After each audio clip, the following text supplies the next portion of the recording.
I'm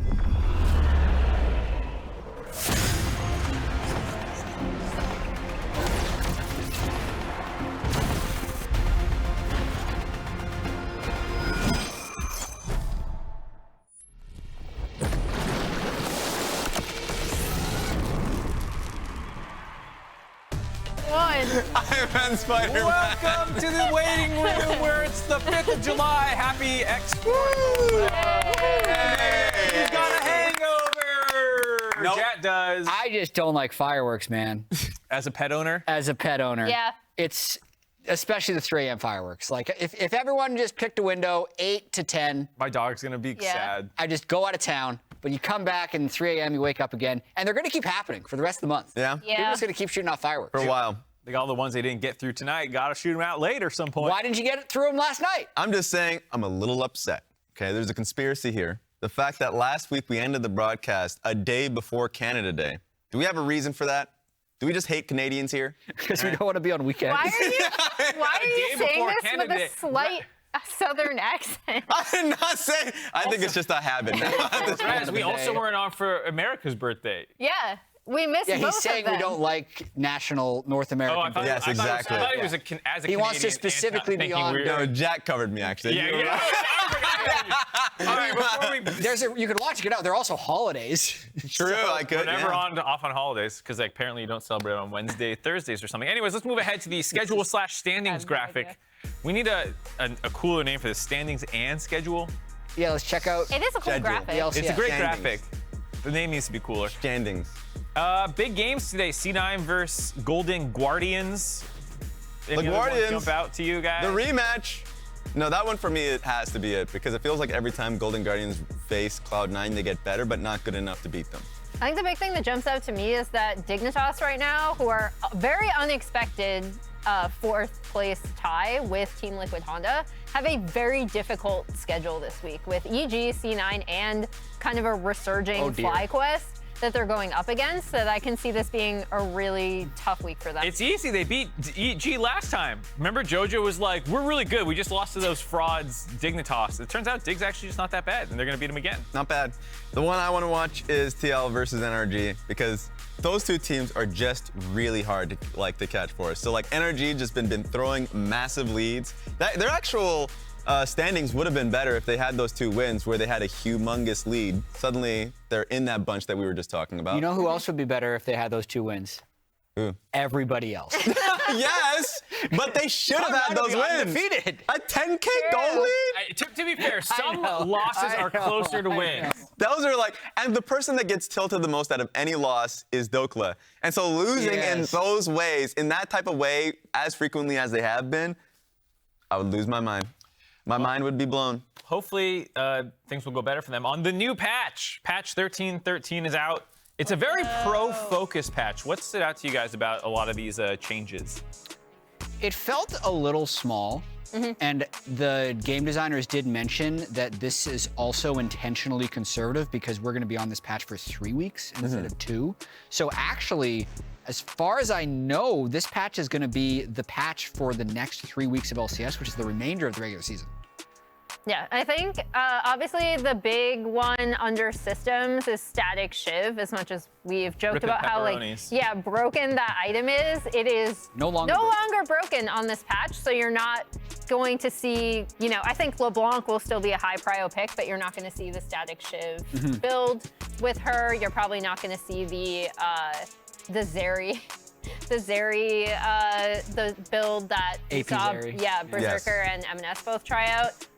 So it does change a few things for certain champions with Static Shiv getting out of the way. Yeah, so that one's going to be interesting for me. It's going to be Aphelios. Aphelios is the champion that's had probably the most Look, there have been a lot of obnoxious champions that have been thrown out there. We've talked about Vi's presence rate. We've talked about the presence rate for like Nico and Zeri. One champion that I focused on pick rate a lot of the times. Pick rate, the difference is literally just like not banned as much, but picked a hell of a lot has been Aphelios. So just a champion that people will not ban as nearly as frequently, but I've seen in nearly every game has been Aphelios. So the nerfs that we've seen here. Mr. 200 years. Yeah. Yes, hoping that he gets chipped down because he's such an obnoxious front to back carry that we've seen in the LCS and just globally. And so it's nice to just see him lead. Because if you look at just the rough numbers of how many times it's been played, I looked at the LPL and I was like, wow, this is literally doubling the second next picked champion, because Zeri at least a lot of the times is banned. Yeah. Do you think the nerfs will change this a lot? Sadly, no. No, Not at all. that was actually going to be my kind of hot take coming in, is like, I talked going on to 13-12, right, about how a lot of shifts we were going to see were actually from 13-11, like the Azir, pretty much everything that wasn't based around like static Shiv. Yeah. I don't think these are enough. I think like Aphelios is still going to be super high prio. I think people are still going to be picking Annie. A lot of other things that I don't think are enough to push pros to find other answers. Mid is actually the thing that I'm most frustrated by, and why I hope some of like the Vi changes and these like things will change it, because it's been like the Ahri, Annie, Vi mid gank combo assassin thing. They also slightly hit jungle Wukong to try and break up what has been a very stale mid jungle combo. I think for me, there are some iterations like Poppy coming in that's maybe interesting and this kind of stuff, but there's a lot of just like these staples like the Aphelios as well that just get through a lot, and you just watch the same matchups play out over and over again. I actually think top and even bot lane a little bit, once you get past Aphelios, does have a fair amount of diversity in there.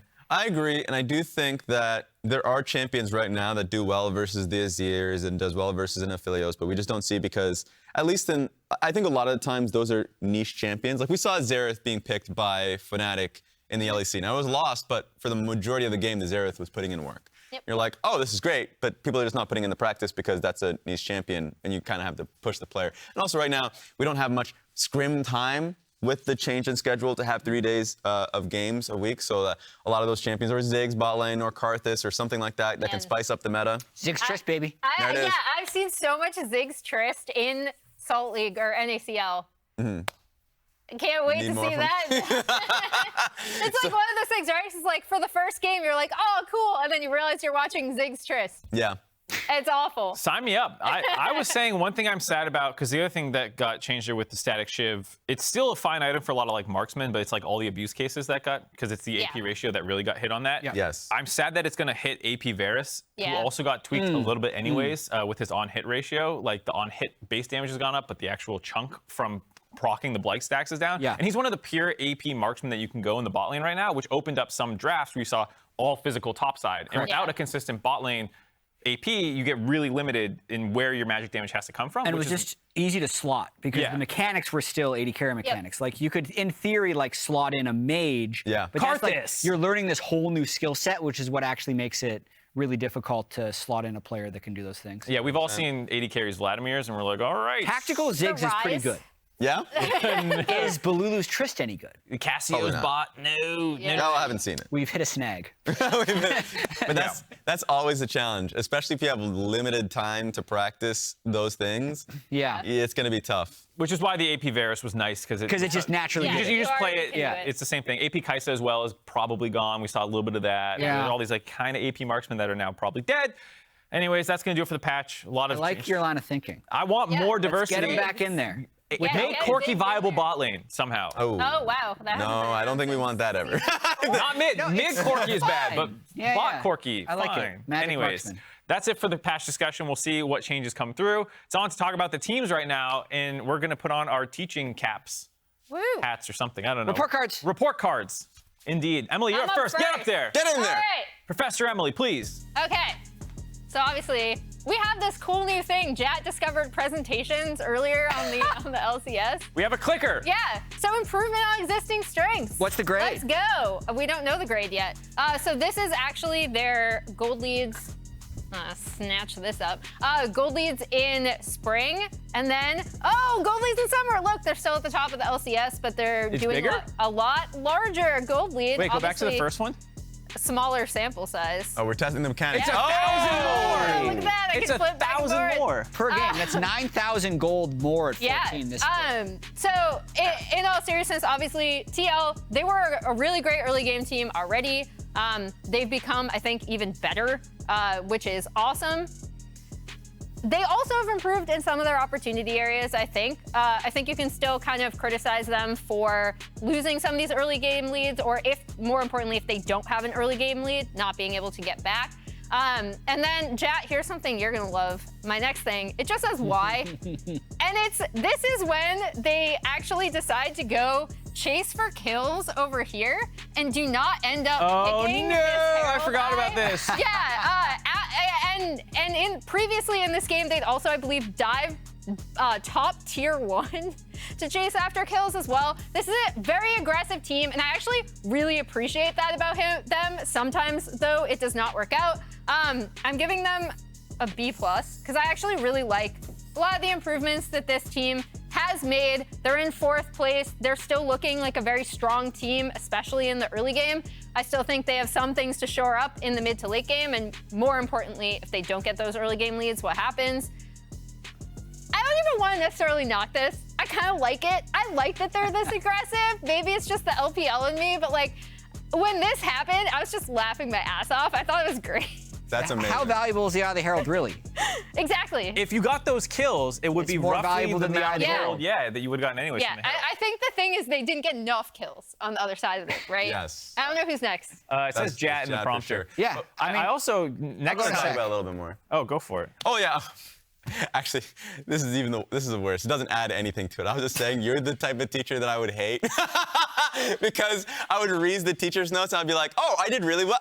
B+. Where's the criticism? This happened, I think, the last time I had to give a team a grade, and they were like, wow, you said like some really good, like positive Yes. things, and then I was like, you still didn't do well enough. C-. It's like, It's because you're 5 and 4. If you were taking Yeah. tests, you would have failed half your tests almost. True. Well, yeah. Because you know, good to her point, Yeah. good participation, good improvement in these areas, these sorts of things. You're really good at this thing, but you're still not passing the assignments. Fair enough. Is what? Yeah. that's fair. Winning games is all that matters at the end of the day. I'm just saying when I'm trying to sell myself to my parents on like how well I did on a report card, I'm expecting a higher grade with this thing. It's not doing plus is me any fine. justice. That's not bad. I mean, honestly, if I went home to my parents with a B+, they'd be like, why didn't you do better? So, There it is, see? They'd be like, That's you didn't fair. get expelled today. Good job, Mark. Yeah, as long as I keep it above the C line. Yes. Man, I had That's where you get harsh problems. Yeah. Okay. Mine's TSM. I got to clear your screens. So I'm gonna start with the grade. Yeah. Uh-oh. It's C+.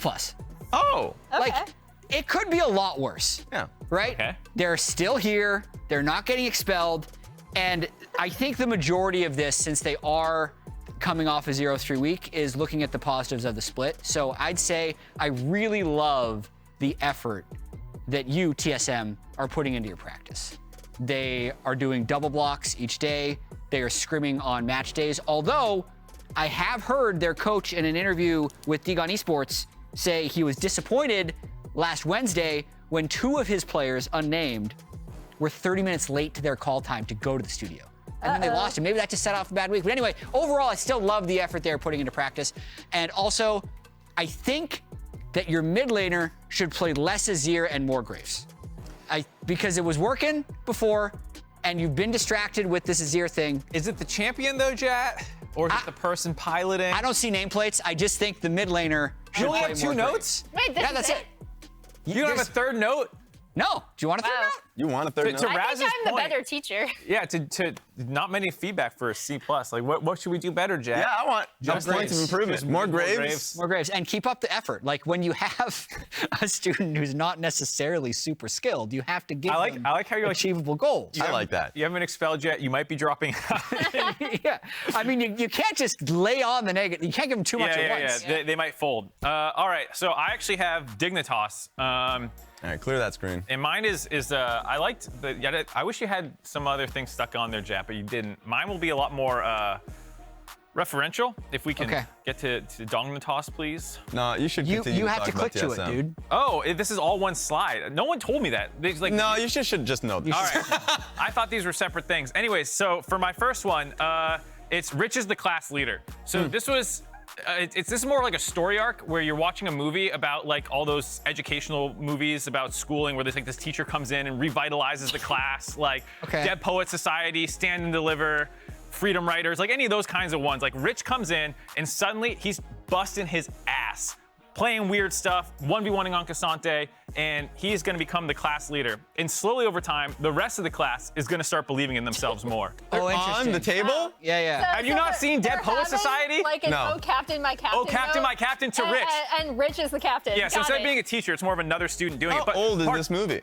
It's like pretty 90s, old, but it's a yeah. classic. Okay. You need to watch it. Participation attendance has gone way up since Rich started playing well, because this last week, Rich was kind of muted, actually. He wasn't even that great, but Jensen and Santorum were But the having their best overall week. effect of Yeah. Rich inspired Yeah. his teammates to do By well. showing them what they could be, they strove for more, and that's what Rich brought to the team. Finally, they're on track to attend college, which is like Worlds. Might be a late acceptance, might have to go through the 4th seed and like earn their spot through there, but they are currently tied for 4th place with Team Liquid. 5 and 4. 5 and 4. Oh. So I think it's very possible. I agree with Emily on the B+ note. I think that they can continue to get more consistent with their carry players. But overall, everyone is starting to do a lot better on this team. I'm very happy with the student of Dignitas. Can you write a B again? You want to see how he writes a B? That's Oh, disgusting. up from the bottom. Wow. I can do it any way That you is want. disgusting. I got skills. Erase it. Clear the Let's screen. see more. Oops. hey! Whoops, wrong button. What am I doing? Stop it! Who do I have here? Stop this. You're like gonna my- spoil. Did you like my narrative-driven approach I of like it's a did. movie? I think it's I fine. liked it. At first, it felt like a Rich report card. Like, Rich is the class leader. Like, Yeah. your kid is the class leader. But I was giving the story of the whole team. Yeah. It was a nice one. Good. Actually, I should have probably.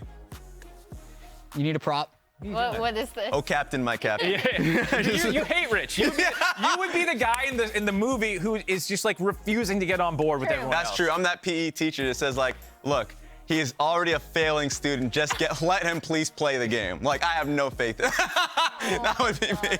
So we're doing Cloud9 here for myself. I would probably give them. I'm gonna start with the grade initially, and I'm gonna go A. For me, there are multiple reasons, and I only need one slide to show it. 7 and 2. So my slide is, they're obviously they're competing, they're doing quite well. So they're doing the winning poses, but they're also diving quite well.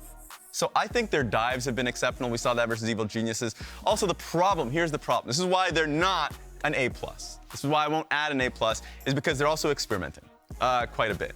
So their experimentation, as you can tell, summer themed day, looking like they're in Cancun sometimes. We heard from the interview from Blabber that they're trying new things. Rakan, Nautilus, like basically playing things that they're not really comfortable playing, experimenting, vibing, seeing how that goes. They know they're gonna succeed, so maybe trying new things. This is the only slide I need. Any questions? Yeah. Well, how are you gonna neg any of our teachers' what? notes and bring This this? tells me nothing. This is terrible feedback. What do you need to tell The grade someone is who's correct succeeding? because they're 7 and 2. Yeah. The grade is fine, but your notes are terrible. What do you tell your most Yeah. successful student? What are they doing? Keep You attending have a class? GIF and you're like, oh look, their dives are good, but it's not even a good diving GIF. That is a great diving gif. He didn't commit. He never dove. You want him to dive into He backed off the dive. this little kiddie pool. You should've committed. just You pulled- cannonballed. Yeah, you should have just pulled footage from their EG game. Oh, you what? I'm trying to showcase that they're vibing. How is that Evil Genius game gonna showcase that? They Anyways, Better than all this, over man. Bob. you guys are tough critics. I will say this is a great You example brought of it on yourself, bro. You made fun of Emily's and skewed ours, all of our presentations. and then you're gonna go in here with no notes and just like a mid GIF. You didn't even use words. Yeah. That I used a lot I of did like the words. GIF. I would have loved Emily's image to be a GIF, but then that would just be gameplay and it would be better. Yours Yeah. is. Look, Actually, Raz. the Actually, toughest should've thing for gifted it. any teacher is trying to find more feedback, written feedback for their best student. I don't think you can. Yeah.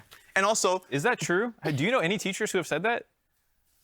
My sister's a teacher. I don't think she's ever been like, oh, it's really hard to give good feedback to my best student. do you Raz, have an Raz. example of a feedback that she gave to their best student? Yeah, you just say the things they're doing well. Like, they're Yeah, really. keep attending class. You're getting straight A's. As long as you show up, you'll Wait, keep what? doing it. No. What are we even talking about?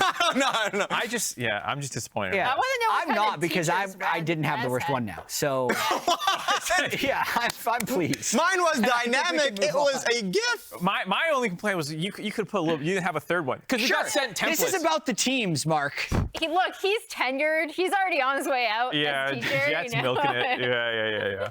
That's fair. That's our report cards. If you guys like this segment, we might do more. If you didn't like this segment, It we was might better still do last more. time. I think I had a good time. I like this one. I like Yeah. having the clicker. I like Okay. being able to stick our own gifts Yeah. in there. And Yeah. stuff. Mark, can you cross your feet the other way? Why? Why? I heard you had a surprise for us. Huh? A little bit more. What is this? You dude? put something Oh, on do the you have camera. tape on Is the there shoe something again? on your damn shoe? Oh. What is- I guess so. Show the camera. Well, I don't. Just tell me. It just says his name? Yeah, I guess they've labeled my shoes. Thank Did you. your mom put that on there? Do you forget If- what shoe you have? We have a wardrobe person. I've said this many times. I don't dress myself. People always tweet at me. I get DMs. They're like, Mark, where'd that sweater come from? I don't know. I don't buy my clothes. I don't dress myself. Prediction records from analysts. I'm glad we stopped down for this one. Thanks, Raz. Sorry. That was It just great. reminded me of Toy Story like Andy. Andy shoe. Wait, Ooh. how am I ahead? Oh, no. What? Oh, this is makes no tough. sense. Oh, no. What? Oh, no. Shout out to the LCS Discord. Why are you saying, oh, Yeah. no? You're 22 and 23? I'm having fun, dude. Sure. Agreed. I'm having fun, struggling too. versus the Discord channel. I see a bunch of. So, for what it's Tryhards. worth, none of us thought these were getting tracked, but then we got a new stats guy this year, and he's good at his job, so Liam he tracks is things. insanely good. Yeah. And he is tracking everything. What is LCS Discord like? Is this That's fan the voted? overall fan votes. Yeah. yes. Okay, okay, The community okay. votes, Yeah, yes. yeah. I thought so, but I was making sure before. Yeah, but I also heard that we're like, there's also individuals that have been tracked from Discord that are most likely better than Emily and I. Yeah, I Yeah. would assume. Let's take a might look be the then most at the fun. top 5 predictors. So we were at 30. So actually, 9 wow. dots is So, just smurfing. Oh Well, my only by God. 2 more than you, right? Yeah, You guys are Yeah. 30? I and was then- expecting and like a then 35 or something. Everyone in second is tied with me and Jet. Damn, now I'm gonna start trying more on my predictions, and, Not me. and they're gonna make it I'm worse. not. The problem You is, have, I'm you still have just to yeeting keep them not out trying. there. It's the only way you turn it around. Well, yeah, I had one of our producers predict for a day for me. Clearly, I've been trying my hardest. That was not your problem. Just blame Graham. I'm Graham gonna under the milk bus. that 48% as that's all the producers trolling me. I would be so much better if not for that. yeah, I feel like what pissed me off the most is the fact that Jat is pretty high after I'm pretty sure you've had days where you just phoned in your predictions. What are you talking about? I will say it's impressive that you have the score that you do while also doing occasional trolling. Yes, he occasionally trolls. He was like, I'm going to predict FlyQuest until they lose a game Yeah. or finally win a game. And then they immediately won that game. I'm only predicting FlyQuest to win for the rest of the split. I can't believe this. Because they were really good last split. They're due. They're due to win more They're games. due. And you're just winning out. I will say for the people who do have good prediction records, it was a tough first round robin. Yeah. With Dignitas Yeah. being surprisingly good, TL being surprisingly good, EG, FlyQuest being surprisingly bad. Like, I think for some people, if you're at 66%, which you guys were, it was pretty good. What team killed you guys the most in the predictions? For me, it was NRG. Ooh. I feel like I Yeah, kept voting same. NRG in instances where they lost. I think Energy was surprisingly bad. I lost a lot early with Energy, Yeah. for sure. I lost a lot early with FlyQuest, obviously. Yeah. I think Dig also destroyed me. I think I've been crushing it on the TL predictions, though. Okay, there it is. Yeah. Yeah. Like I think I've been nailing TL those. Like connection. I even predicted FlyQuest to beat them like the first time it happened. Like I know when they're due for a drop off. Hey, I now know what you're doing in your next life. I'm losing out, guys. This is not good. If you want to participate in these predictions, join the LCS Discord and join the conversation. Speaking of which, we want to hear your questions as we'll answer some of those in Friday's waiting room. Drop them in the Discord or on the Twitter thread. Sounds good. to Scan me. that QR code. Bang. Oh, where's my phone? Nope, it's gone. Damn. Can't leave it out that long. Yeah. Gotta be quick about it. Damn. Well, if you're all watching on YouTube, you can scroll back, or the Twitch way. It's a little There you go. convoluted. We helped you guys out. Get your phone out now and do it again. Yeah. If you Are missed you like. already in the Discord? I already closed my phone. And yes, I am. I feel like I'm one of the only people who like watches Twitch VODs as they're live, so I can see the chat. Again. Oh, I do. I rewatch. But I all really love time. the feature. Like right now, if Yeah. you're on Twitch, you can click on like the LCS profile, go to videos, and it'll be like past broadcast, but it's actually just this broadcast from when it started. Yes. So you'd be able to see the Twitch Oh. chat reactions while it's happening. I only watch Even if it's like a VODs minute on ago. YouTube, Yeah. You're so a I did not secret know Twitch this. troll. It actually has very close to the same functionality of YouTube. Yeah. You just have to find the video as it's uploading. Yep. All right, well, that's going to do it for all this random stuff. Let's get into talking about game one. First, let's take a look at the schedule to show everyone what's coming up next. We are going to be starting with IMT versus TSM, then 100 Thieves versus FlyQuest, Dignitas versus EG. That's actually a surprisingly good matchup. Then GG versus C9 is the big one for everyone. Finals rematch from spring yet again. Then our NRG and Team Liquid 2 round out the day. Let's go ahead and talk about that game one. IMT versus TSM. Some big news for people who might have missed it. Dun, dun, dun, dun, dun, dun, dun, dun. Going to our head correspondent Raz to break it. Yeah, I'm right out here at the LCS studio. There seems to be news here, rumors that it's going to be Insanity starting this week instead of Ruby. Oh, Wow. He's already in. He's already sat in the chair instantly. The rumors have been confirmed.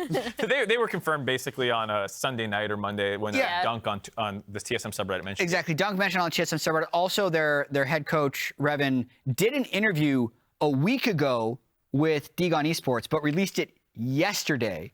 So we get like some backwards context of why they're at least saying they were doing it.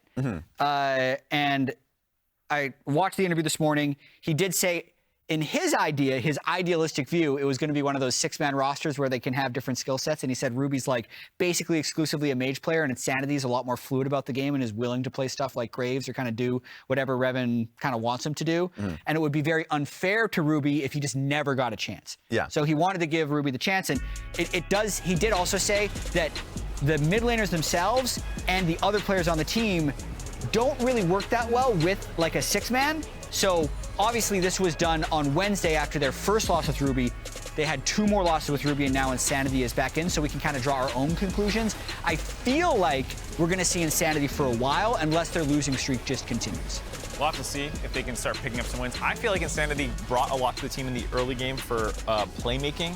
It's something where we had stats guy Liam digging in there about how a lot of their things were actually pretty comparable. The big difference was 4% in kills and assists at 14, because Tenacity with these kind of pushing champions could go ahead, move forward into lane, force action with Bugi, and then get some kills and kind of be this pressure point where it was like Turtle would just be focused up on scaling and Hauntzer would just be playing weak side for team fighting, and it gave their team this identity. But without that, they kind of all just sat back and didn't have much of a game plan, it felt like, in the early game. Yeah, I feel like the real winner of when Insanity was playing, and obviously everyone's going to say it was because of the Graves. He did have good LeBlanc games, which I'm glad we pulled those highlights as well. But the forward percentage is huge because it allows for Bugi, who is a jungler who much would prefer, instead of farming, going to his lanes, trying to get them ahead, especially his side lanes. It just gives him so much more agency across the map if they have a pushing mid laner. And to me, that was the largest difference in games with Insanity versus in games with Ruby. Yeah, and I think it's just a really tough decision. I mean, everyone knows it's a really tough decision when you initially promise a player coming in. This is the whole Ayla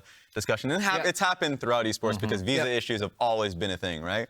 When you have the person coming in initially and you're like, wait a minute, this person is just playing really well, they're vibing well, they're communicating. Like, the team is functioning properly without the intended player. But when the intended player comes through, it's like, I am of the opinion that you should always give the intended player a chance. Now, there was a week, I remember, that Ruby was here and was scrimming, but they didn't play him initially because they wanted to give him like a longer time, right? Just basically acclimate, be able to scrim with the team. And now he got his chance to play. The worst thing is, like, did they screw up their momentum? Did they screw up their chances by... I'm of the opinion that it was doomed to fail because they were playing well before they put the intended player in. Yeah. I feel like as long as they were doing well with their player that's playing, they had to ride that out. If they started losing with Insanity and then put Ruby in, Ruby has way more chance of success. Well, that was my opinion at the time. And sample size. You can check the VoDs. Ruby had some tough competition, and Insanity's coming back in against the 10th place team in Immortals right now, so hopefully he can kind of pick up where he left off. We'll have to see if we predict that to happen today. Let's look at these Immortals is on a 7-game losing streak. Will it break today? Probably based on our votes. I'm still a 100 Thieves believer, but you know, I'm a sub 50% win rate, so 100 Thieves fans, you should be sweating when you see me predict in your way. Oh, Mark, we're overcorrecting, aren't we here? 25 possible games, one is like different. Yeah. 25 possible predictions. Wow. You guys are boring. This is why I have a 50% win rate, because I got to pick one to make it. Otherwise, I just go with like the herd mentality. What changed But this your is mind? why you go with the herd mentality, because otherwise you're the loner. The two, I mean, there's 3 actually. A lot of these could actually flip. I'm surprised it's this close, because there's a lot. If I just flipped all of them right now, I feel like I still have a pretty good chance. I don't think anyone's going to talk about it today. could win, GG could win, and NRG could all win. All of these are competitive games. I'm actually kind of shocked that we're that unanimous. Mark, what made you become a 100 Thieves lover now? Nothing. I think FlyQuest 3-0 was against not very strong teams, and they were not super convincing in their wins. And I thought 100 Thieves was close to a 3-0 last week. Yeah, what's FlyQuest record, Raz? Not great. Who's got a better win rate right now? Not great. With that undeniable logic, we'll go to the casters to get us into game 1.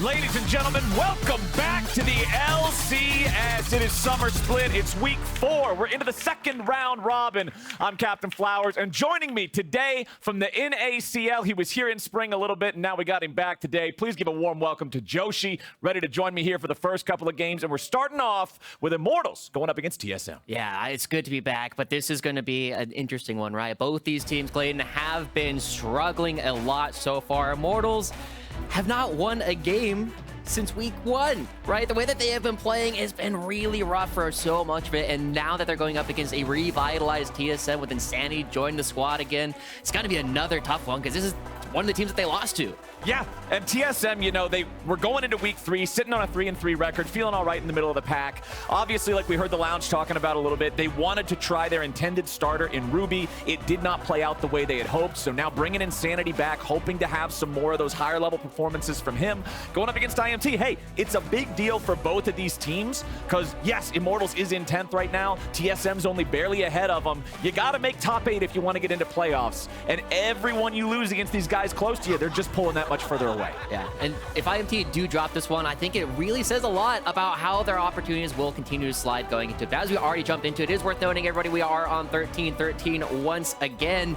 And as we jump into it, I mean, is Kenvi going directly over to the Maokai? It's been fascinating to watch this player's evolution over the course of his career, because we always knew him as a carry player, but it feels as though that style has changed so much this year. And I mean, it's just one of the things that I think is a structural difference between the top level league of LCS and then lower level play in amateur academy, NACL, however you want to describe it. A lot of times guys who get famous on those carries find that it's harder to pop off with them and snowball the game in a similar way at the higher level. So Immortals happy to lock in that Maokai. It's Tristana, LeBlanc, Sejuani, Nico, Ivern, and Kindred all band away. TSM are swift to lock in that Renekton and the Nautilus, and Bolulu's going to be running his signature pick there in the mid lane with Vel'Koz. Yeah, we're getting a bit of a treat here, Clayton, to start the day off, right? One of my favorite champions, also one of the things that made Bolulu famous during his time in Turkey. This and his Zoe were the 2 best champions, and I know, listening to people last week, everyone said, he's like, I want to see more Bolulu on his signature champs, but he's throwing this one down relatively early before he even knows what Insanity is doing. There's a lot of scary counter picks, but I love the fact that they've already taken off the Tristana.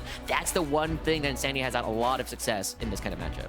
Poppy also locked in here for Immortals. I like this pick because it can be used as a disruptor so effectively with a steadfast presence. Artillery mages are a class of champion that you don't see a ton They don't of, move. right? Yeah. Like here and there, we'll see maybe a Xerath or a Zoe or something, but you don't see him nearly as much as just like a traditional control mage would. And so the thing about him is, you gotta protect them. If they can free fire, they can do so much damage, but as soon as somebody closes the gap, they are in trouble. And Insanity recognizes the need to get in and get out against that pick. I think Yone is a great answer here. Exactly, right? This is this classic answer that we see to things like Azir, who is the most common quote-unquote artillery mage that we see in the meta anyway. And this is the kind of thing you're going to be diving on him super aggressively every single time. And the thing is, it's so hard to lock down the Yone as well, even with the Maokai and the Poppy coming through to try and stop him in his tracks. He can just be like, see ya, I will come back later. I am unstoppable. But TSM, they already have this really big dive composition, and it might be a little tough going into the rest of IMT, right? The Maokai, the Poppy, while they struggle to stop the Yone, do a great job at stopping the Nautilus and Renekton. I think one of the rarest things about the draft that we're seeing in front of us right now, we have gone through the first half of the draft for both teams. Neither side locked in an AD carry. So that just means that AD carries and their supports there in the bottom lane going to be targeted in the second half of the draft. As you can see, the Xayah and the Aphelios banned out by TSM, while Immortals are saying, hey, we don't think that Nautilus is in support because we're banning out Melio and Rakan.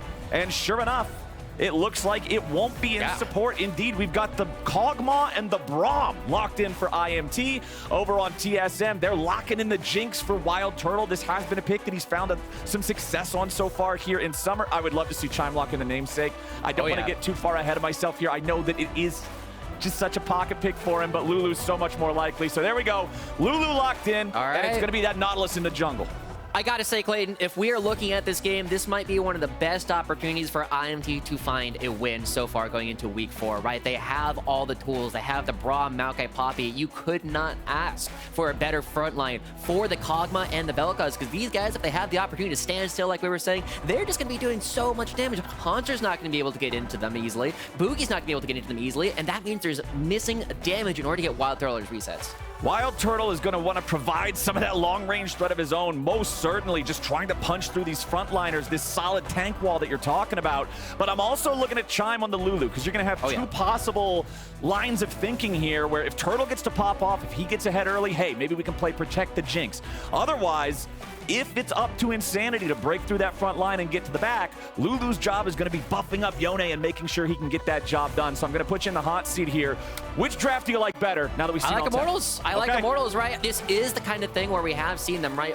Both Tactical and Bolulu have historically been at their best when they are able to play with this front-to-back style of composition, and this is exactly what Immortals is actually going for. And now we have to see. WildTurtle's a player who loves to play really aggressively, but the thing is, Jinx, before you get your first reset, you're okay. When you get that reset, you become the best champion in the entire game, and so we need to see a more patient version of TSM than we've seen throughout summer so far. TSM and Immortals looking to start off this second round robin with a nice win. Bolulu running the first strike there on Vel'Koz for the extra poke. A little bit of extra damage. Tactical on that Kog'Maw, going to be having similar range to the Vel'Koz once he gets enough levels in him. Bugi on the jungle Nautilus, too. I'm looking for a lot of gank potential out of this one. We already know what Maokai's capable of. And yeah, speaking of the Maokai, I think when I look at Immortals, Kenvi is one of the players that if I'm looking back at their games through the first round robin, he's one of the guys I'm looking for the most improvement from. I think he had a lot of games where the team would have liked to get some more out of his performances, and hopefully he's sharpened up and ready to go here now that we're in the second half of summer. And it's worth noting that he's playing up against Bugi. I first knew Bugi from his time in the LJL, where he was playing with V3, and at that point, Bugi was the best player on the team, bar none. He got so much pressure. He basically solo carried the team to go to Worlds in the first place. Did a similar thing when he went down to Latin America as well. But Kenvi is this big player that needs to showcase a little bit more play. It feels as though when IMT starts falling behind, they don't talk as much. They don't move together as a unit in the same way that they do in their few wins they've had. Gotta have comms, man. If you don't have comms, you're just playing some solo queue. Treatz having the exhaust this game, something that I want to point out there as a difference in the bottom lane matchups. Gotta make sure that they're ready to stop the Croc or the Yone if they do manage to break through those lines and find one of these two valuable carries. Also worth pointing out, Tactical, no cleanse on him compared to WildTurtle running that one, being a little bit more respectful of all the CC their opponents have. Treatz with the instant flash into the exhaust. WildTurtle popping the cleanse, just walking this one off. Treatz with a very aggressive double summoner. Tactical even uses his own ghost.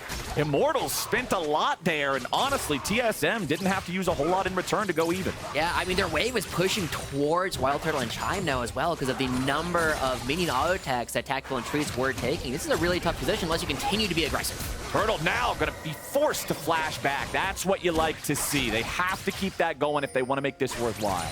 And already we're starting to see Bugi cheating towards the bottom side of the map. Nautilus is a character you can go for some of these level 2 ganks on. And he just throws down a ward. Not as exciting as I was hoping for here, Clayton, but still already action flying down here in the bottom lane. Most of these summoners down means that both Kenvi and Tactical can come down.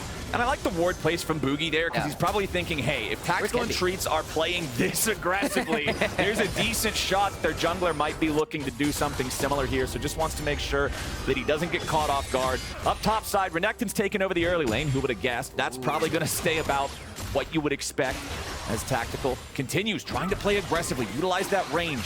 Trade with Turtle here, but Bugi's ready to make an entrance. The dredge line goes out. Remember, there is no flash available on Treatz. This should be an easy kill. One more auto attack will do it. The zap is sidestep. Bugi needs a little bit more damage, and Riptide gets some. And there he goes. A great read, right? We were saying you'd be super aggressive on this champion early on. He doesn't go after the first camp. He goes after the second camp. Really interrupts a lot of the timing and an unusual angle. You see that the wards were already being there in the river. A beautiful read coming up from TSM to put one of the major damage dealers in IMT's camp behind to start the game. It's one of the fundamentals of League of Legends, man. If you are just going to play complete, like, full aggro, go after the guy, blow summoners level 1, shove fight him back. You gotta be ready for the jungler to show up and say, hey, cut that out. And that's exactly what Bugi does, getting down there and punishing Immortals, who, yeah, they had a nice little bit of a farm advantage because of the pressure, because of the aggro way they were playing, but they're gonna have to be respectful and make sure that Bugi can't just keep coming down here for free. Yeah, and the other big thing is, like, you're giving up some farm as this Nautilus, but it's like, who cares? You're playing the Nautilus, right? You play this champion in order to have no money. You go lane to lane. It's jungle surfing, right? You go bot lane, get a kill. Try and go mid lane, get a kill. But so far, as he moves himself towards the top half of the map, it looks like he actually picked up a lot of the CS down the bottom side. He's only picked up a couple of his own camps. Well, Solo up here on the Poppy in this top lane. We were talking a little bit in the draft about how this guy is going to have a pretty important job of denying engages from Hauntzer, from Bugi, from Insanity for these carries as the game goes on. Yeah, it's a 1-0 lead for TSM, but everything's still relatively close. And the big factor here, just because of the way that these champions are with these long-range artillery picks in the Kog'Maw and the Vel'Koz, can that gap be closed? If yes, Immortals is in trouble. If no, they're feeling great. And a big part of that's going to be Solo. I think he's come up clutch in plenty of times before. The guy's fine playing weak side. He's fine just being that interrupter, being the role player top laner, the meatball, and that's exactly what the team needs from him this game. Yeah, and they're both classic TSM top laners too, right? These guys are used to playing in that regard. Neither Hauntzer nor Solo have been used to having a ton of jungle pressure going in their direction at the same time. And also, Kenvi's a player, he normally has been playing towards mid. When they have found some of their success, it has been a lot of pressure coming out of the mid lane, right? When Bolulu is having a good game, he can move with Kenvi. But so far, right, you've already been talking about it. This Yone is going to be putting a lot of pressure on the mid lane to start the game, but I gotta say, Blue's doing a really good job actually maintaining his CS in this lane. We get to see why it's been one of his best champions. Yeah, these guys are dead even so far, 46-46. Insanity gonna go ahead, go back to base, purchase the fully completed boots there with the Berserker's Greaves up against Vel'Koz or any pure skill shot champion like that. Rushing those tier 2 boots is always gonna feel good for a little bit of that extra dodging capability and gap closing power just to get on top of him and guarantee that you can chase him down for the all-in. Kenvi's in bottom lane, but he walks right over a ward, so TSM's going to be aware of this. They'll fall back underneath the turret. They know that Bugi's coming down, so even if Immortals tries to force a dive, Bugi would be able to be there in time, but instead, Immortals decides to back away. Kenvi's going to head back into his own jungle to farm things up. Level 6 available for both of our mid laners. A lot of times you'll see Yone's try to use that Fate Sealed to engage and just find a really aggressive trade onto the guy if they feel like there's not anything else available at the time. But Insanity could also have an option to try to go down here and make plays in the bottom lane, considering Turtle and Chime are dealing with a tactical and Treatz that aren't afraid to push. And I really like the pathing coming up from Bugi so far as he's waiting around. Tactical and Treatz are going to be backing up, but we've seen that Bugi is putting a concentrated effort to taking down at least one of these major damage dealers. He's only level 4, and Kenvi is coming around trying to find exactly where this diver is. Kenvi level 5, so going to have that bit of an advantage here. Bugi gets tagged. Tactical's lagging behind the rest of the team, though. He flashes forward into the enemy jungler as Tactical's putting the damage into Bugi, who may drop first. Insanity jumps in. Fate Sealed, and Tactical's down. Bugi is short a drop here in a 1-for-1 trade, but where else is it going to go? A double kill for Insanity. Turtle tries to escape away from the Vel'Koz ulti, and he'll do just that. It's a 2-for-1 trade for TSM. And those boots you're talking about, Insanity, he got the pressure in the mid lane. He runs faster to the fight. He picks up Tactical on the backside. That fight was looking a little bit rough at the beginning for TSM, right? There are too many members, so much damage coming out from Tactical, but as soon as Insanity is able to come out, they're coming right on back. It looks like TSM hasn't dropped a beat. Man, Immortals, I could see what they wanted to do. They wanted to chase after Bugi there, but watch how this starts. Tactical is lagging behind and has to flash so early just so he doesn't get turned to Swiss cheese by Jinx autos. He even has to ghost here, right? He has to get Somebody so get much the space. dog. Somebody help out this little Tactical. He's whooping his way all the way over, but he gets popped. By the time he gets in the fight, Clayton, he's already polymorphed. He doesn't actually get to put damage down to Bugi this entire time, and eventually, the two tanky guys, it's Treatz and Kenvi who end up picking up the kill, but not before WildTurtle's already found another one. And tragedy for Immortals on the back end of it, too. Just barely missing out on enough damage from the Bolulu ulti to take WildTurtle down and make the trade come out even. But hey, if you're TSM, you're happy to see it. That play ended up going pretty well. Both kills on the Yone, too. This is exactly the guy they need getting fed, the guy they need getting paid to find his way onto those backliners like we've been talking about for the first 10 minutes here and get those team fight wins immediately. Something we haven't even touched on at this point, Clayton, is the fact that TSM have better tools to try and go for a 1-3-1 kind of composition, right? This Yone is unmatchable by the Vel'Koz later on. And Bolulu, just as a mana champion, is not going to be able to hold Insanity for forever. And so the fact that Insanity already this strong, I've seen some crazy things already coming out from the Yone this season. We know Insanity, once he gets in the side lane with this low cooldown ultimate, he just starts looking. He's like, oh, are you going to flash my ultimate this time? Yeah? All right, well, I'll be back in 20 seconds when it's back up. Exactly. Cooldown trading and constantly providing pressure. Because, you know, you're thinking about Yone, you're thinking about Renekton. Both of these guys exist fine on their own. Kog'Maw and Vel'Koz need dudes around them. They need a bodyguard to succeed. As Insanity chases after Bolulu here. Goes in for the Q3, does not find the knockup, but still continues. Just putting as much damage as he can in there before he has to snap back with a Soul Unbound. A little bit of a roam away from the bottom lane for TSM as they went for their reset. Means that Immortals now gets to crash a massive wave into this bottom turret. They'll take down the first plate. Tactical may even be able to pick up the second as Turtle and Chime are trying to be respectful. They know the enemy jungler was around. They don't just want to int this away. That second plate stays standing. The Turtle... excuse me, the armor not able to reinforce in time as Turtle can clear out some of those minions. Insanity, get on out of there, buddy. 300 HP left. That Vel'Koz laser hurts like crazy because it stacks up the passive. Before you know it, that thing's just getting that true damage proc, making it really hard to get out of it. And so at least for Insanity, yeah, you're going to get the ulti cooldown out. He still has his ulti available, but health is way too low to continue trying to lane right now, so he's got to take the back. And now we also got to start looking at, right, when Insanity gets back, what items will he be on? He's already got the Vampiric Scepter. He's basically full build at this point. And TSM, they've been spending so much time trying to come down towards the bottom half of the map, right? Insanity's got some kills. Turtle's got some assists. They are strong on this part already. And Bolulu, he just committed his ultimate as well. TSM, gotta be careful with Bugi. Okay, Solo's gonna disengage the enemy top laner, while in the bottom, it's TSM having their jungler just get melted here at the very beginning. Immortals brought more dudes, and TSM needs to get out. Bugi's already down. Nothing else going to be traded back just yet for IMT, who are happy to pick that one up. A little sloppy, honestly, from TSM, right? They just have Bugi super far forward. He's on this Nautilus, which, like, yes, you are a tank, but you don't have the money yet. You're not actually tanky at this point. And like you said, IMT, just have more friends. Power friendship, baby. You just bring that all around. They take down Bugi. I was just setting up to say, TSM, they should be looking to start fighting for this dragon. But now that Bugi's already gone down, he's got camps on the top side, and he's sacking them once again in order to make sure that his team can start sacking these objectives. And I like how at the very beginning of that fight, we got to see the solo disengage onto Hauntzer there, just knock him away. They know that Hauntzer doesn't have a teleport or anything like that, so if Solo can get rid of him, you can see Solo just now teleporting back up there. He could have been useful. But he could have been useful. If they needed it, he could have been useful and joined up and made a play, but then recognizing, hey, I don't need to do that. Everything goes fine. WildTurtle, sum it up down here in the bottom. Just trying to put some more money in WildTurtle's pockets. That Jinx currently about 300, 400 gold behind the Kog'Maw as Insanity trying to outplay here in the mid lane as Kenvi goes after him. Bolulu throwing the laser around, but over the wall goes Yone. He's so damn slippery. The plot armor gets him out. That's my boy David, find his way out of that one. I thought for sure he was gonna die, but the slick moves get him over the wall. Doesn't even need to flash at that point. He finds his way out, he uses the ultimate.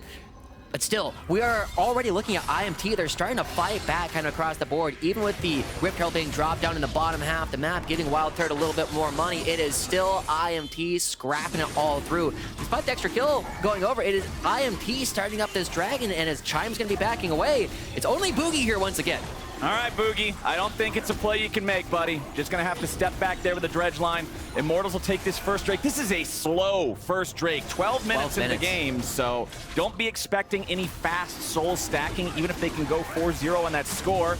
As the dragon is secured, they fired off the Super Mega Death Rocket just to see if they could get some sort of a cheeky steal. Maybe Kenvi miss-smites it, but Immortals will happily take that one away, as it is plus 300 for TSM thanks to just that one kill they have. And that kind of tells the story of how close this game has been. Insanity going in for the dive, snaps back with a Soul Unbound. He does not have Fate Seal to get that last little bit of damage he would need, so Bolulu survives. But you're continuing to see the same game plan playing out from TSM this entire game, right? Bugi has... His top camps, they've been up since 9 minutes at this point. He does not care about the Raptors, the Krugs. They're all fake news. We're all about trying to make sure that WildTurtle is going to be the strong one down here. He's finally moving up, and WildTurtle's getting caught. Turtle getting jumped on immediately. Has to flash back. Also gets the wild growth from Chime just because Treatz and Tactical had such a good angle on him there. The Glacial Fissure forcing out that defensive summoner spell. And now this is a big old flare being shot up into the air. Junglers come down here. If it's TSM, Turtle's going to need some protection. If it's Immortals, this dude is vulnerable. Kenvi has the ulti ready. He's hovering behind. He does not want to walk on top of any vision. If they could open this up with a nice Maokai ulti coming around from the side, they'd feel great about it. Kenvi going to step over the ward now. The sweeper revealing that one, so TSM knows he's nearby. TSM, you know you don't want to be caught out from this. There's no Lulu ulti.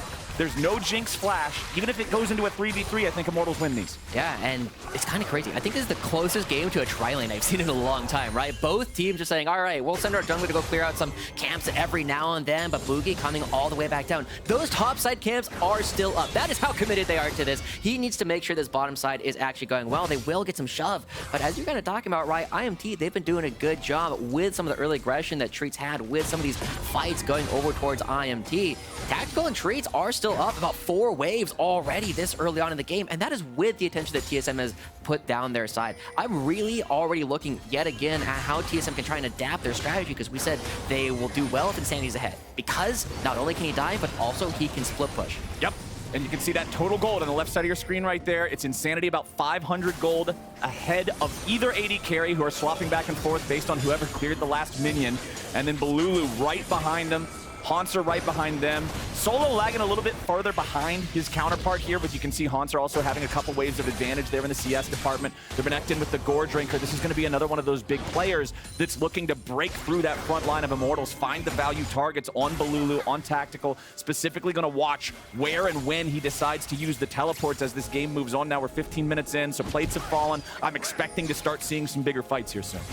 It's really going to be around Bolulu and Insanity, right? We've been paying so much attention to the bottom half of the map, but it's Insanity trying to get onto Bolulu and Bolulu trying to avoid it every single time. As we got another dragon spawning in about 2 minutes, that is probably going to be where TSM kind of stakes their claim over the bottom half of the map.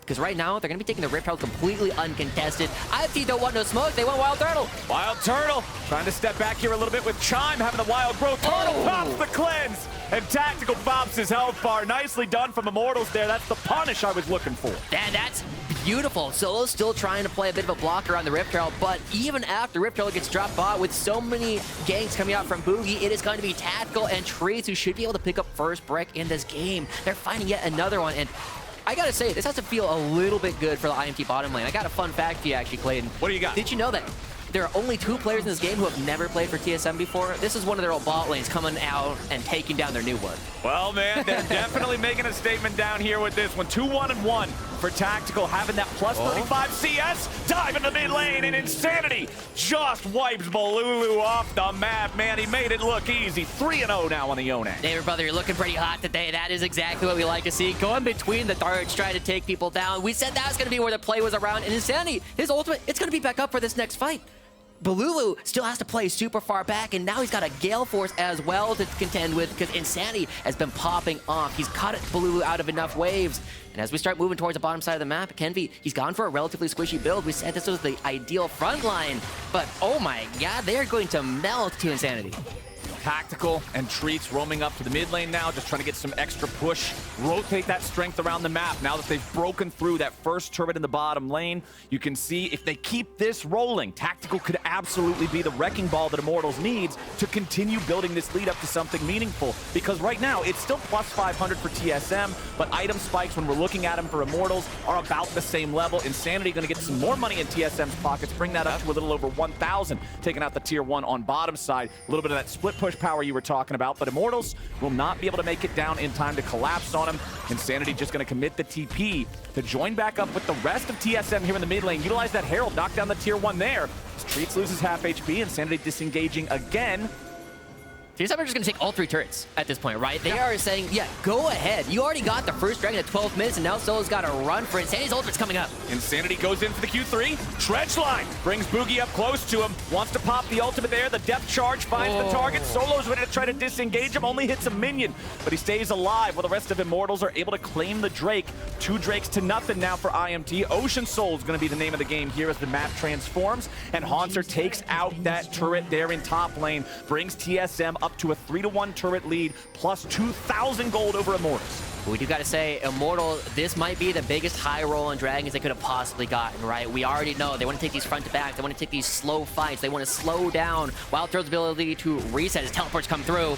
Insanity off to the side here, finds Kenvi and Bolulu thrown up into the air. Fate sealed, interrupts the Vel'Koz ulti, and now Bolulu could be in some serious danger. He tries to get back away, but Turtle's got the damage. Treatz is next in line, and it's a double kill back over to Jinx. Kenvi and Solo with Tactical head for the hills, and Bugi's gone fishing and landed him a big one. Solo's got no way home, and he'll be sliced and diced by the Ruthless Predator.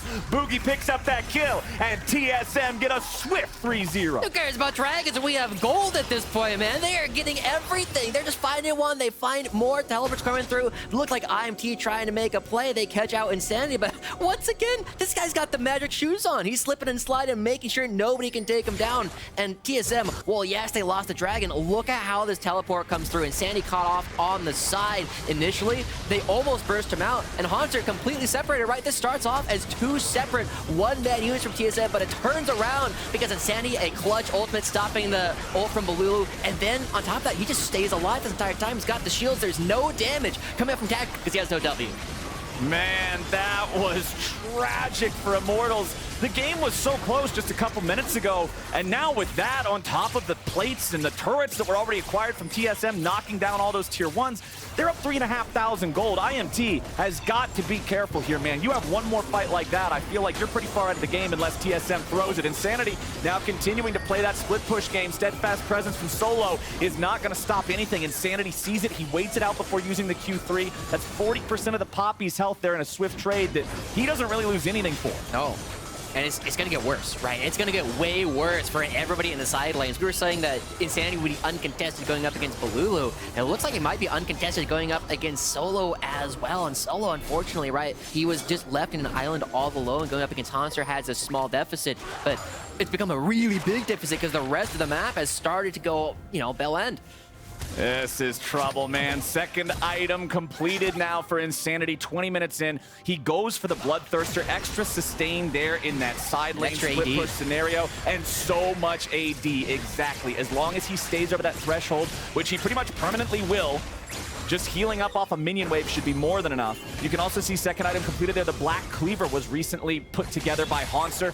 Very powerful two-item combination there from the Renekton, and it just makes it that much harder for Solo to be able to play the game. The biggest issue for Immortals right now, fights are very difficult when you're on all these 1.5 item power spikes and your opponents have the full 2 items ready to go. So let's start looking at exactly how IMT can try and turn this one around, right? Because you already painted the picture. It's looking pretty dire. You don't have gold. You don't have a lot of ways to go for the split push. You don't have a lot of ways to necessarily go for a straight up fight. But who can actually make the plays? It's got to be Solo. It has to be Solo trying to find some of these flanks in order to get on top of WildTurtle. You need to be able to put your Steadfast presence on Insanity to start off the fight, because if you try and save it until after he's leaving already, he's not going to do anything at all. IMT, then you start getting some deeper vision in order to try and upset the balance of power, because if TSM chooses when the fights happen, IMT, you're never winning them. Hauntzer's keeping that pressure on bottom. As you can see, the rest of TSM up here in the top side, maybe looking to see if they could find a pick. Bugi throughout the dredge line, but it does not connect on Kenvi or any other members of Immortals, and this is what we were expecting to see. It's a 1-3-1. Yone's up in top side, Renekton's down in bottom, and Lulu and Nautilus play bodyguards for Jinx in mid, just clearing waves and making sure that there's no Immortals presence anywhere past the river. You can look at the state of the map right now. That's so scary. You've got a couple of Scryer's Blooms at the entrance to Baron Pit and the top lane Tribrush. Everything else is on their own half of the map. It's TSM who are always playing aggressively in this. And it's like looking at a horror game too, Clay, and you see that as you were talking about, they have no vision at all. When there's nobody on the map that you can see, you have to start asking, like, are they hitting the Baron? Right, they've got Insanity. He's already very fed. He got the Jinx. There's going to be shredding this objective as well. It's not unrealistic for TSM, if they are convinced that IMT is not going to challenge them, to just start hitting objectives. Now, you got 20 seconds left on this Ocean Dragon. IMT, if they can get to the Ocean Soul, that's an alternative win condition. But how do you even walk up? There's no tools for you to walk forward. You have to face check every single bush, and you never know which one's going to have a Bugi in it.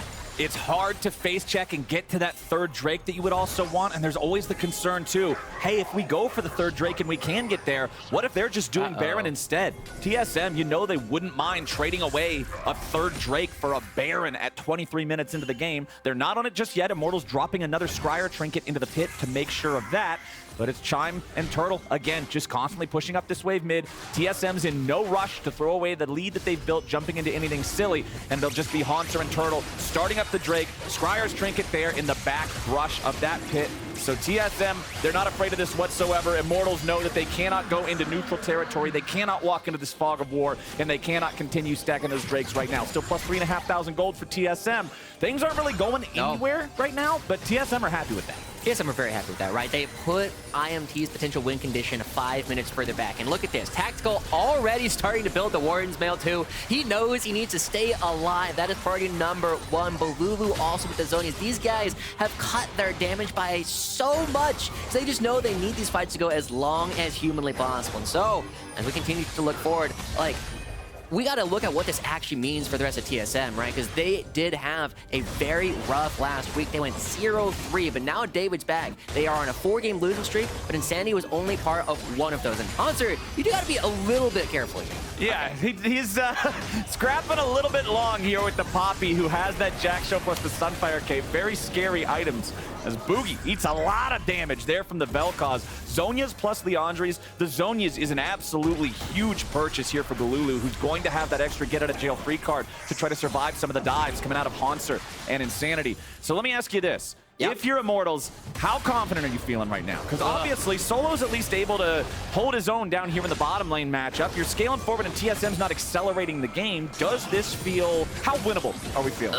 You know, you're mostly waiting on a mistake at this point, right? If I'm on Immortals, I'm just like, well, we can't make any proactive plays. This is when I start yelling at my jungler, hey, I just need you to just like face check something and hopefully live for as long as possible. If we can do it in a choke point, if you can get TSM to over-engage somewhere, that's going to be your big opportunity to try and come back in. But TSM, they don't even feel pressure to try and make anything happen. They're saying, yeah, we are going to wait. We're going to get Insanity onto a third item. At that point, he's going to be able to rip through every single person. And Kenvi, right, he's the one who actually has to try it and make some space because TSM are the ones hitting the Baron. TSM going after the Baron as Kenvi leads the charge. Bugi stuck him in the front and Bolulu backs him up with some artillery fire. Insanity's into the back, but he's about to die. Oh, they got him. Damage flies out. Turtle's going to take down the enemy jungler, but they've lost Insanity. Immortals come out on top here in this trade, and it's exactly what you were talking about. TSM overdive. They send Yone into the back, but he's alone, and he's focus fired down. Yeah, and he does it in this choke point. Uh-oh, Hauntzer got him careful too. All right, he doesn't have to be that careful, all right. But still, the fact that IMT find the one thing that they needed, they had Insanity go too far forward. They didn't have the Bugi man also trying to jump on them in the backside. Just meant that Bolulu and Tactical could focus fire, and Insanity, even though he's able to get out of these fights pretty effectively, he needs to make sure he has the health to do it. But that gets worse. I got bad news, right? Insanity will be able to do that in about 5-10 minutes when he has another item to play, to has even more life steal to play with. In TSM, I mean, even though the first time didn't work, you just try it again. Oops. Okay. I didn't F in chat. F in the real game. He's got the summer spell.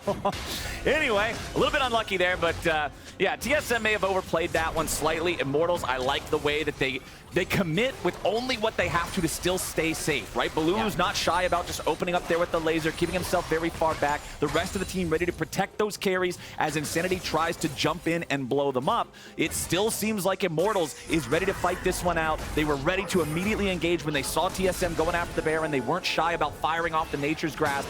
Now they're grouped up as 5 here again. We'll see if they can find anything. They don't have a ton of over-the-wall engage, except for Kenvi's Twisted Advance, so Bugi can walk away from that one. Insanity shrunk down to half. Nature's Grasp looking forward again.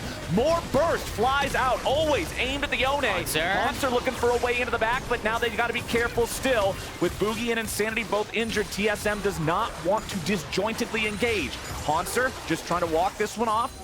No damage is nearby for Immortals. It's a very big deal for Immortals, too. You're not going to get a kill unless Bolulu or Tactical is with you. Even though Hauntzer's walking away from a 3v1, the 3 was Treatz and Kenvi and Solo. There's not much damage there. He's not really worried. But Insanity is struggling to find his interest into some of these fights. I'm a little bit surprised that he's spending as much time with the rest of the squad, right? We know that he's really going to be powering up with every single item he completes, and by moving with the rest of the team and, crucially, not going for a flank engage, he's always going to be in a position where he's just trying to go right up the pipe. We said that was the most difficult way to play against this Immortals composition. You're trying to get through Poppy, you're trying to get through the Maokai, trying to get through Braum, and now we actually are seeing Insanity. He's starting to go off to the side, has level 16. That ultimate is basically going every single time you have a new wave, and we are going back towards the side lanes, creating a lot of pressure and making sure his waves are pushed 10 seconds before the dragon spawns. Observers, is it possible to see the current cooldown on Fate Sealed for Yone? It's like 5 seconds. I think it might not be 5 seconds, but it's probably like something 40. Pretty short. Yeah. But that's what we got to see. We need to see that pressure either in the side or in the team fight somewhere. If nothing else, just having enough control over the map to guarantee these objectives. And sure enough, they can do that. Immortals is saying, all right, let him have this. We got the first 2. It's not like they're anywhere close to Soul. Yeah, we're not moving ourselves forward, but this isn't worth setting ourselves back for either. the danger though, if IMT just allows these dragons to continue going over, is that TSM also has the Ocean Soul as a win condition because of how much damage IMT does, because there's so much over time. The Ocean Soul is at its maximum efficiency. And so TSM, they're okay taking this game a little bit longer as long as IMT are not starting to pressure them on the sides. But we are starting to see, yet again, this top lane lead, even though Hauntzer was losing the fight up against Solo last time we actually saw them interact, he's starting to build a larger and larger CS lead, and we've seen him. He's already hunted. He's hunting for all the different angles. Bugi over the wall. Are we going to see an engage here? They're going after Turtle, but it's only Treatz who gets grabbed over the wall. Tactical is safe, and Bolulu's ready to provide covering fire. Immortals pick up another one, and it's the enemy jungler. I think this might just be the Baron angle, Joushi. It's Baron time. It's Baron o'clock. They're already coming through. Insanity trying to get it back off, but that was TSM trying to go for a fight 3v5, and Hauntzer misses dash over the wall. They know exactly where he is. TSM need to stop this. Insanity's coming in here with a teleport. Immortals still on the Baron. Hauntzer wanting to get away before they can burst him down, burn him down. Baron is so incredibly low. They want to try to burn it and make sure this one drops before TSM's able to contest anything. Keep your eyes on Turtle. The rockets are firing off and Treatz is low. The Baron has still not been brought down. No. Immortals are scattered. This is not what they need right now as Hauntzer is exhausted, but he goes to the back line looking for Bolulu. Insanity's found damage onto Kenvi. Hauntzer drops before he's able to find a valuable kill. They're still looking for a little bit more on TSM side, but they've stopped the Baron, and that's good enough for now. It'll be a 1-for-1 trade. A hero play coming out from Solo to keep Insanity off of that fight, even though Hauntzer got in, and he almost was able to win that 1v3. Solo kept Insanity out of it the entire time. And so TSM, they do stop the Baron. They get another turret here in the mid lane. Yone continues scaling up, and TSM, their gold lead has remained the same after everything that has happened so far, but they're starting to move towards another dragon again, right? 3 inches until the Ocean Dragon actually comes up. Take another look at this one. Watch how Solo keeps Insanity. Even though he misses that, he gets on top. He knows he's never going to win this fight. He knows he's never going to kill Insanity, but as long as he keeps him out, he and Kenvi can make sure that the rest of his team can take down Hauntzer. As Hauntzer starts to dive in, the stopwatch comes through. Insanity once again grounded. Kenvi turns around, keeps him out, and even though Hauntzer, even through the exhaust, almost wipes a couple members of IMT, he's just short on damage. Man, what a chaotic fight there. I was so concerned for Immortals because Treatz was very low there at the start. If Turtle would have been able to find a get excited proc right out the gate, you were talking about it back in draft. Jinx becomes a much stronger champion once that passive is turned on. TSM would love to find one of those situations, but Immortals have been doing a pretty good job of trying to play around their limits and play around their range so far in this one. You can see Insanity with that Immortal Shield Bow. Double lifesteal items plus that KO Force. Yone is a problem, but Horizon Focus also completed for Bolulu. A little bit of extra power on either CC or long range, which Vel'Koz can provide both. Exactly.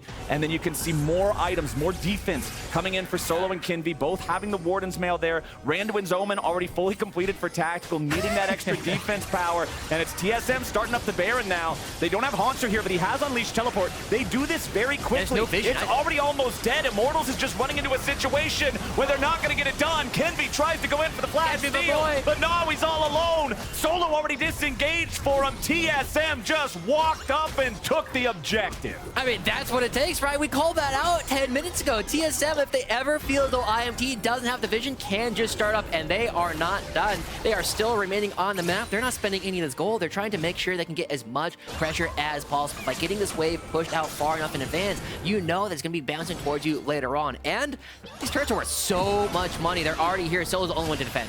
This is a bad turn of events for Immortals. They were trying to stay even for so long.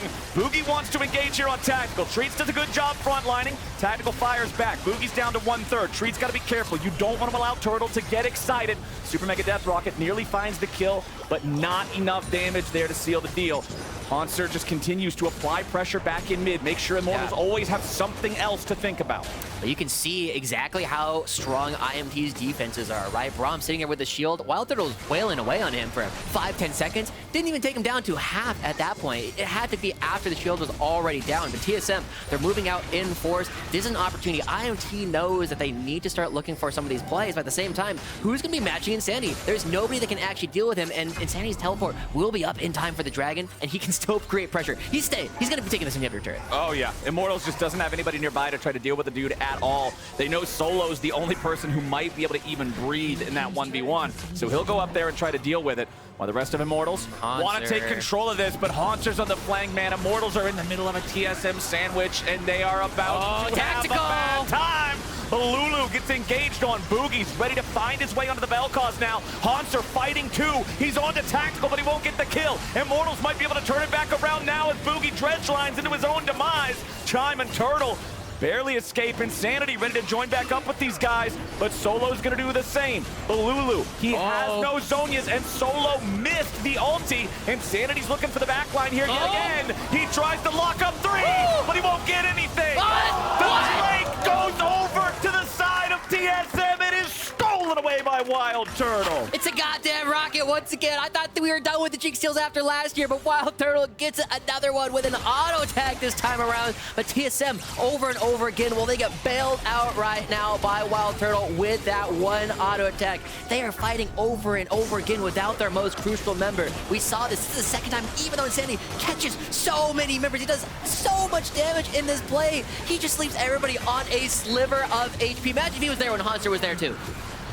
Oh man, that Jinx steal. It looked like Immortals were just getting away with the crime. Everybody was so low, but that doesn't matter, man. WildTurtle and Tactical both doing over 7,000 damage in that last team fight. Actually, the second highest damage scorer for TSM was the Renekton from Hauntzer, who was just buying so much time, putting that pressure on Tactical in the Immortals backline. You already commented how Insanity didn't make it until the end of the fight, so naturally the numbers on him are going to be a bit lower.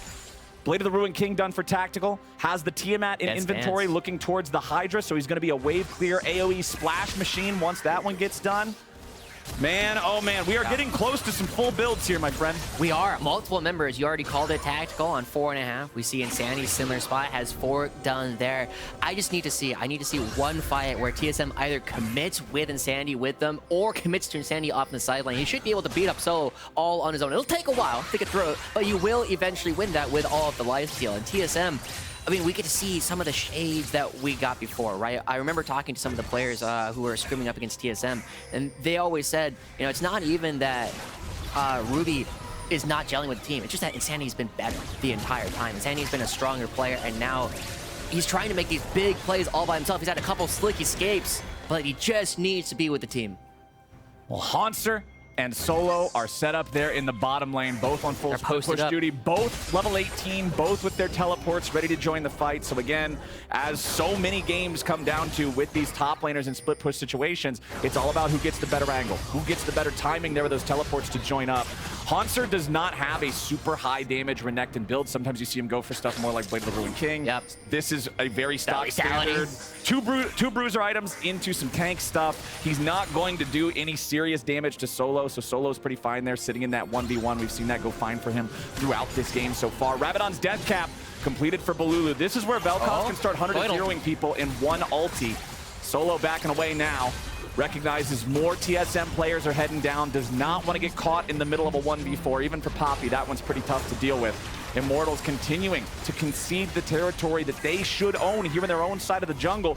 It's a lot of TSM vision being placed down as the TSM players decide to go for a recall and get ready for the next fight. Baron's up in 45 seconds. And that's going to be where IMT needs to draw the line, right? They know that in 2 minutes there's an Ocean Soul for them to fight over. They know that in 40 seconds they're going to have to deal with Insanity. They are not going to be making the same mistake a 3rd time in a row. They're going to be bringing him. He's going to be trying to find an opportunity. And look at all these teleport wards he has right behind the lines. He gets on top of one of those. We saw what Hauntzer was able to do. Hauntzer doesn't have the damage build. You know who's going to be doing all the deeps? It is going to be Insanity. He gets one reset, WildTurtle takes over. And IMT, they're trying to clear all this out, but I don't think they're going to get the one in the Wolf Pit. And the big thing I'm looking at here too is where are those big one-time use items? Because I'm seeing them on the side of TSM. There's Guardian Angel for Renekton. There's Stopwatch on both Bugi and Insanity. There's Mikhail's Crucible purchased for Chime, so Turtle has 2 cleanses now instead of just the 1.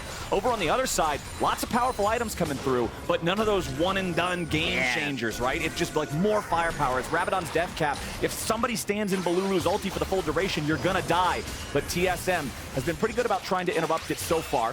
Turtle is the man with the plan, though. This is the guy you gotta watch out. If TSM can keep him protected, he's got the DPS to win the fight on his own. And IMT, they just don't know if they're hitting at any given point. Now they see where WildTurtle and Sandy are. They know that there's no threat on the Baron. They're gonna be able to reclaim some of this vision, but Hauntzer on the far side, we saw a big flank from him before. Insanity, he's grouped up. It's IMT hitting.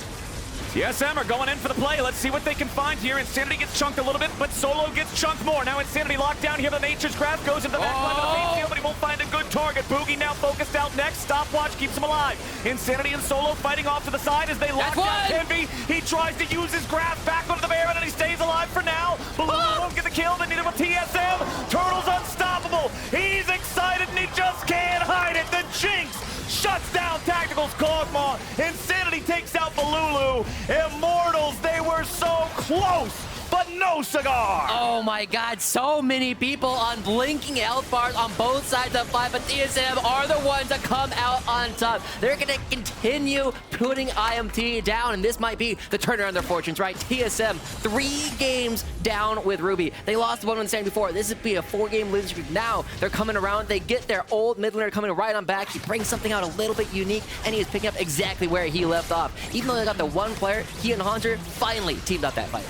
TSM should just be able to march this one in now. Solo and Treatz do not have the damage to prevent the destruction of this base. Treatz throws up the Unbreakable, but it won't live up to the name today. Insanity cuts him down. Turtle's excited from taking out the turrets, taking out the champions, and taking out Immortals. TSM take the game.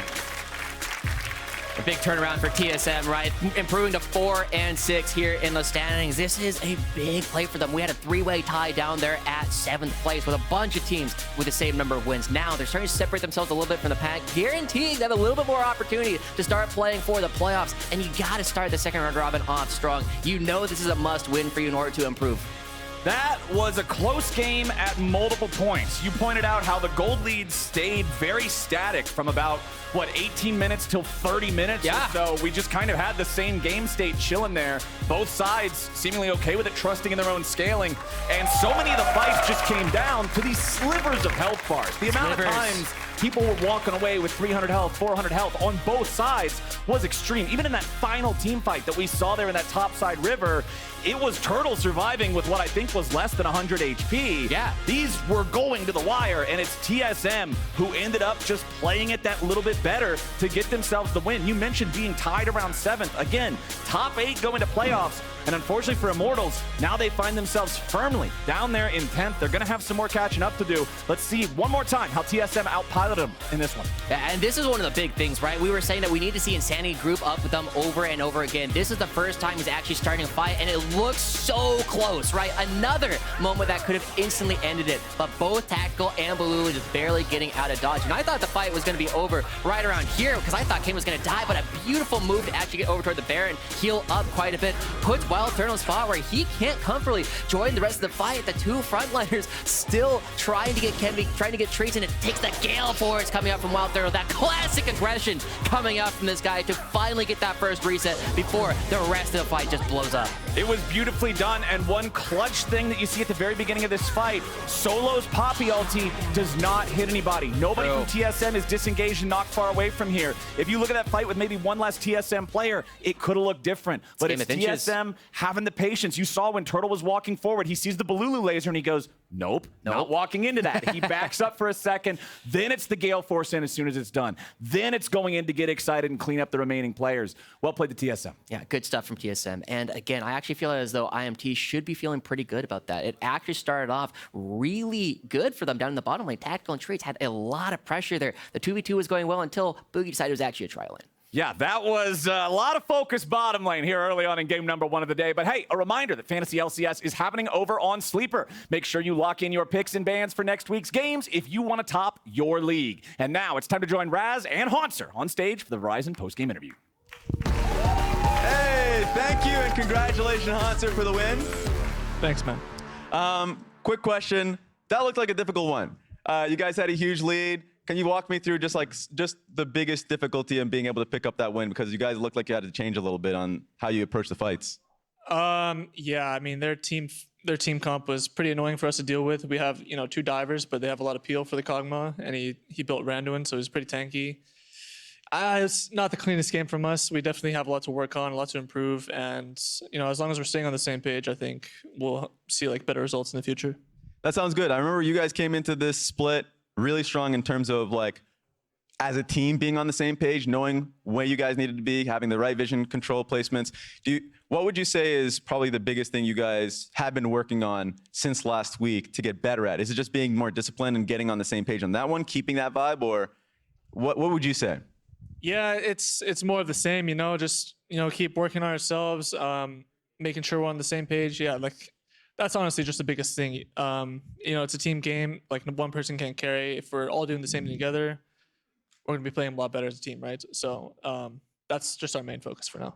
That makes sense. How about you though? Because first of all, it's nice being able to see you start for a team in the LCS once again. We all know you could do it, but tell me about something that you've been looking to improve upon. I know the patch changes pretty consistently, but a challenge that you had for yourself throughout the split so far. Just getting better individually. I feel like my performance is not, what I want and not to the standard that I'm holding myself to. So just improving myself. All right. And last question for me is more so a question just about the team. Who would you say, do you have any funny stories about the team? Anything that you want to get out there? Or even just who do you think is the biggest troll on the team? Anything just because anytime I see you guys talking from content and stuff, it seems like it's always hilarious, but I don't know. Who would you want to shout out? I don't know. We got a lot of jokesters on our team. David and Turtle for sure are the most hilarious. So yeah, I mean, those guys have great attitudes, and they keep the team vibe positive. So thanks to them. That sounds good. Last thing is just a message for the fans. Anything you got to say to them? Thanks for watching. That's all I need to hear. Thanks a lot, Hauntzer. Once again, congratulations on the win, and we'll be going to a break after this. Appreciate you. There we go. Insanity off to the side here, finds Kenvi and Bolulu, thrown up into the air, fake sealed, interrupts the Vel'Koz ulti, and now Bolulu could be in some serious danger. He tries to get back away, but Turtle's got the damage. Treatz is next in line, and it's a double kill back over to Jinx.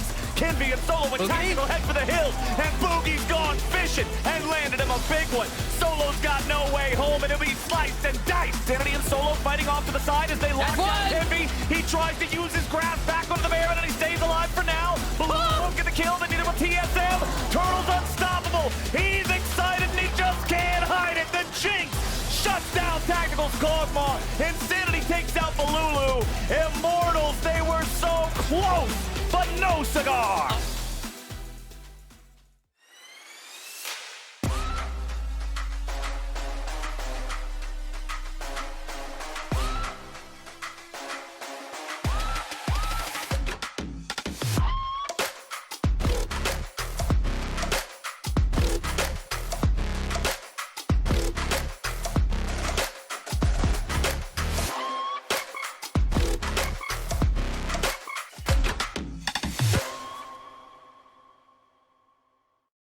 I've got the Samsung 990 Pro series. Shall we get started then?